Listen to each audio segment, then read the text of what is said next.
The roof got ravaged by Hurricane Milton. The building is unplayable, unmanageable. The Rays were playing at Yankee Stadium. We told you the Yankees, and they were playing at Steinbrenner Field in Tampa last season. We told you that's a one-year thing. The Yankees were not going to abandon their spring training facility and short season A facility for a second season. We told you that the Yankees got remunerated by the league. We also told you the Yankees told the league, one and done, find another place.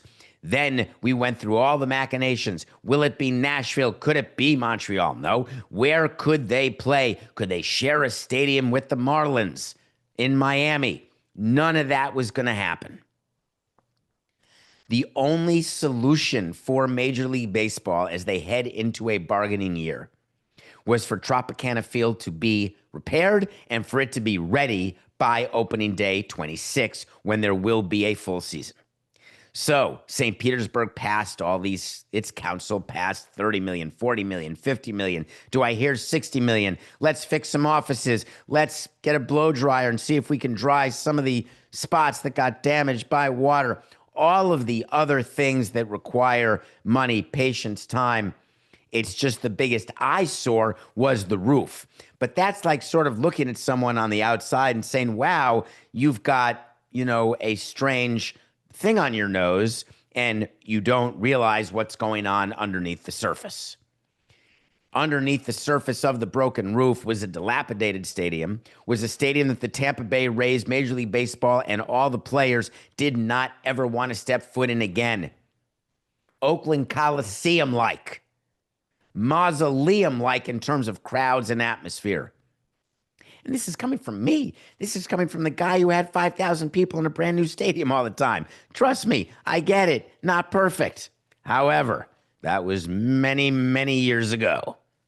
The reality is that the Tampa Bay Rays and their new owner are solely focused on getting a new stadium financed, built, getting a site chosen. This takes time. There was always going to be multiple years left in the Trop, whether Hurricane Milton happened or not. When Patrick Zalewski took over as the owner of the Rays, he was very clear what was happening. He acknowledged the fact that the team is revenue challenged. He acknowledged the fact that they weren't going to likely raise their payroll until they had the concomitant raise in revenue. Acknowledge that that raise in revenue is not coming by all of a sudden people waking up and saying, oh, they redid the roof at the Trop. Now I'm going to buy season tickets. There is not going to be one correlation or $1 of payback for the county or any correlation for the Rays of the roof being ready at the Trop and now the team being viable in St. Petersburg at Tropicana Field. They merely had to spend all that money to get back to the place they were, which is a place that meant and required them to find a new stadium somewhere because it was so financially untenable. You want to know why the team wouldn't spend $60 million of its own dollars ever to refurbish the Trop? Just to do the bare minimum after what happened with the hurricane? Listen, you all know how it goes. When there is a renovation discussion in your community and the argument that's being had with your ownership group is new stadium or renovate old stadium, new stadium, renovate. You hear the argument all the time. The renovation is going to be $500 million. The renovation is going to be $800 million. The renovation is just going to be a bit like 60% of the cost of a new. So we're still talking a ton of money. What do you want to do? Do you want to somehow patch it together and try to pretend that we're doing something to a stadium where there is no history at all to begin with? This is not the discussion of renovating Fenway Park or Wrigley Field. We're not talking about renovating Chavez Ravine. We're talking about Tropicana Field.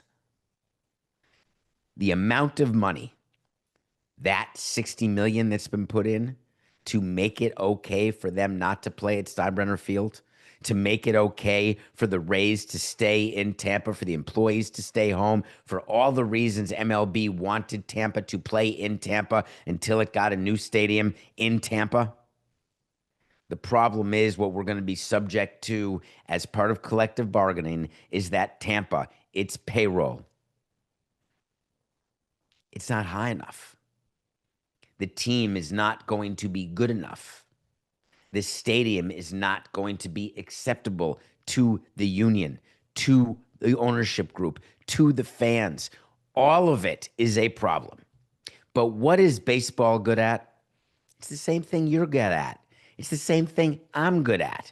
If I can solve something and then kick something major down the pike, of course I'm going to do it. If I have a short-term fix that can make a long-term problem longer out, hell yeah. Get me to the next headache. Get me to the next thing. I don't want to worry about where I'm playing next year. Let me focus on 4 years from now, 5 years from now. Isn't that the number one quality we all have? The old procrastination.